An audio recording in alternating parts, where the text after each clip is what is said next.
Welcome back to Watkins DIY. It's been a long time coming, but these four-part panels, are finally done and installed. When we first bought the bus in October of 2022, these panels were the first ones to come off because they were filled to the brim with rat's nests.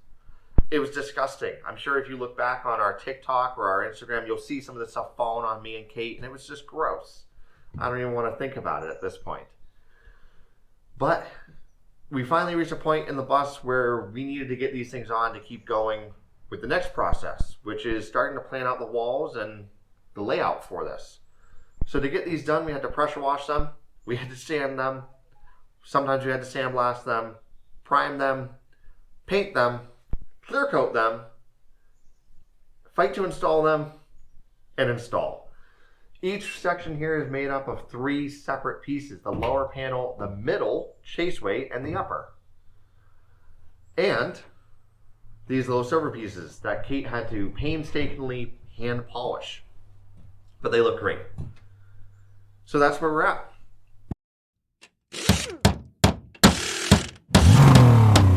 A buddy of mine asked me this question I've been thinking about for a while. He asked, why are you doing this? Is it really worth it? And why are you pushing to get it out so fast? And the answer to that question, Kate made a little video with Tommy Lee Jones.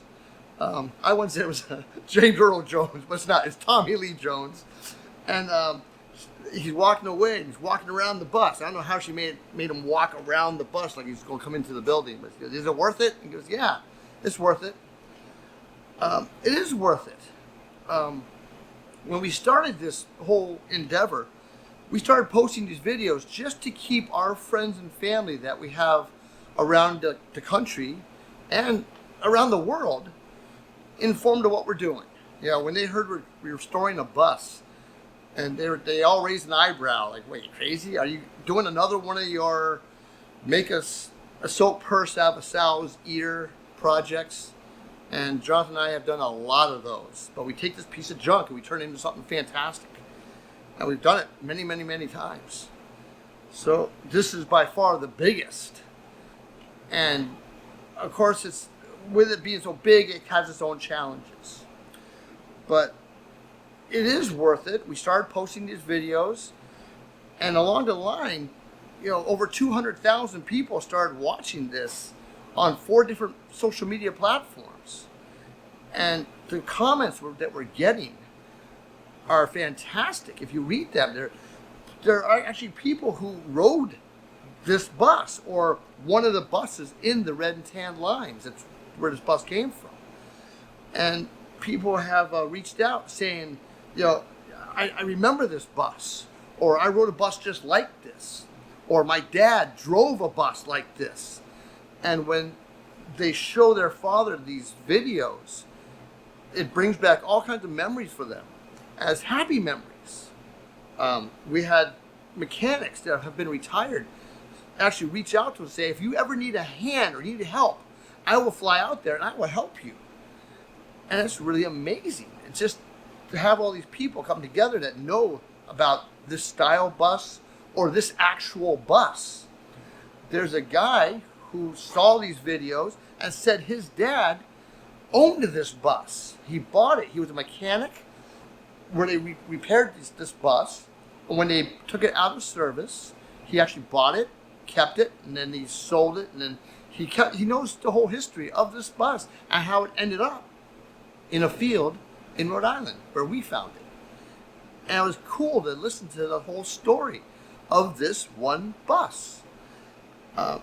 So to them, yes, it's worth it. It's bringing back memories and happiness and joy of when they're younger. Someone said they rode this style bus to school, which, okay. And then we had stories like the best place to sit in the wintertime was on that very back seat because it's right above the motor and that's where it was the warmest. And that's amazing. So yes, to them it's worth it. And to us, it's worth it. We're not trying to build this bus for everyone else, but it's nice to have them along for the ride. Okay, I just finished pressure washing all of the lower panels. That way Dad can paint these this weekend while Kate and I have to jump out on a little trip. That was disgusting. I'm gonna go take a couple showers now. Welcome back. It's the weekend. I'm working on one of the panels. The kids dropped off all these roof panels that they really need done. And I think I literally picked the worst one of them all. There's holes inside the corners here. All the way through here. I actually sanded a little bit. Just anything that looks like a little pit, well, you just take a screwdriver and push right through it. It's a hole. So what I'm going to do is I got this thing sanded up with some 80 grit, really rough. And I have some of that stuff again that I'm going to put on a coat over the whole front here that I need. I'm going to let it dry, and I'm going to sand it off flat and smooth, and that's how I'm going to repair all these little tiny pinholes that are all the way down to about here. And that's how I'm going to do that. You know, you guys can ask questions. All you have to do is post them in the comment section, or it's very easy to find Kate and Jonathan on one of those other 4 social media platforms. You know, they're not hiding. They're very easy to find. You can send them a private message, or a direct message, DM, or a PM private message. However you slice and dice it. They're not hiding. They're easy to get a hold of. Okay, I got 2 of these panels ready for primer. They're in the booth right now waiting for me. One thing that Jonathan wanted to do is there's a lip here. I don't know if you see it. There's a kind of a lip. I guess what would happen is you sit like this, and you would stick an advertisement in here and in here, and you have some advertisements or whatever. I guess that's what happens. But my mission now, Jonathan wants his lip closed right up, nice and tight. He doesn't want any kind of dirt in there. He doesn't want to stick anything in there. Obviously, it's going to be his own traveling coach. So the fastest way I figured to do this is to go to the bending brake. I stick this in, I squash it down, it chops it and squishes it. I did the other 2. I'm going to do this one right now, and I'll be right back.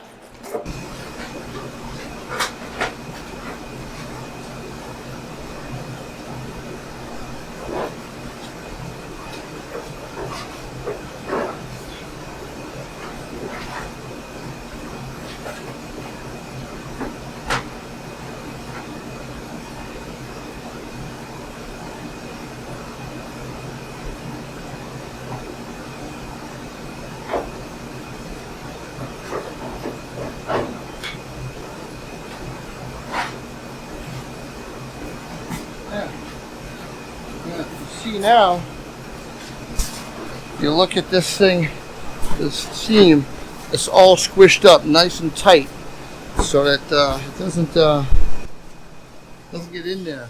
It's a nice tight seam, so that's what Jonathan wanted. Also makes it a little more rigid too. I had one of the other ones was damaged about here, and I actually, that bending brake just straightened it right out. Had to do a little body work on the edge, but it came out really nice. So let's head back to the our little station I made, and let's continue. Okay, this one here I just did. I just did the seam, the hem. I hemmed up nice and tight. But it looks like I might have right here these brown spots. These look like they might be holes. So I'm going to strip it down, try and stick my little screwdriver through there and see what it looks like. Well, I stripped off all the paint on this area here. Can you see it? Yeah, you can see it. And yes, there's holes. You can see the light through here. Good, there's no holes on this side, which is kind of good. I thought there would be, but there's not. So that's good. I'll just have to patch this one little corner. And again, I'll use that aluminized powder that's based in the fiberglass resin. It didn't work so good for me on the door. I guess maybe I didn't use enough hardener. I find that to be a very amateur mistake, but we all gonna make mistakes. I ended up stripping everything off the door, and I just went straight to the auto filler. But with this one here, I'm gonna put a little coat of the stuff on here, and while it's drying, I'll go work some of the dents out the other side and work on another panel while it's drying. So that's what I'm gonna do. So there it is.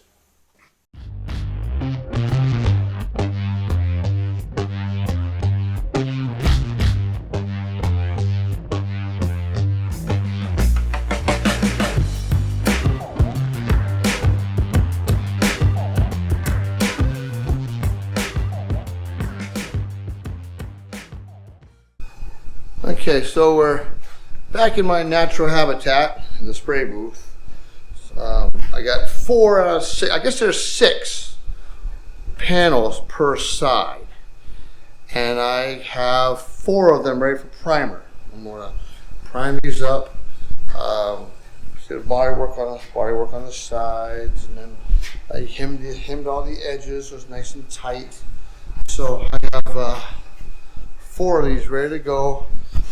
Tomorrow I'll come in, I'll get the last 2, and then I will try to paint them tomorrow so that the kids can come and pick these, put them up during the week. Alright, so I'm going to prime. I have to shut the camera off because Jonathan doesn't want this new camera all oversprayed, so I don't blame him. So I'll turn it off, I'll prime these up, and I'll see you after. This is how they came out. They look fabulous. Even this one, the one that I was really worried about, the one that had, I sandblasted it and I said I wasn't going to, but then I did anyway because I'm trying to save a little time, and yet it cost me. But it came out really nice. You can see the other pieces are done. I think this weekend I'll probably be doing the other side. This is all the passenger side. And I'm going to be doing the driver's side probably this weekend, unless Jonathan and Kate come up with something else they want done. So I'll take you for a quick run around, and then I'm going to head home. So thank you for watching. So the last video that you saw, the start of the interior, showed us struggling with these panels here. And we had put this nice fancy foam tape on it to stop the condensation, and I had to rip everything down, and that's what I've been doing the last couple of days. And it sucked. I didn't realize that some of these holes have these little black clips like this, right here, and some of them are threaded. So here I am trying to fit these panels up here, going just to the clips, and none of the panels were fitting. So instead, stupid thing, every panel was off by like 2 or 3 inches. So when I ripped down the foam and I looked at everything, I could see that there's other holes in here, like this guy right here. You probably won't see that too well, but there's a hole right there. And that's what these panels connect to. So I've taken these panels down like 7 or 8 times now, and I'm so tired of it. But I think today we're going to get the rest of these panels in. I figured out the trick to get them connected, and then we'll have the start of the roof.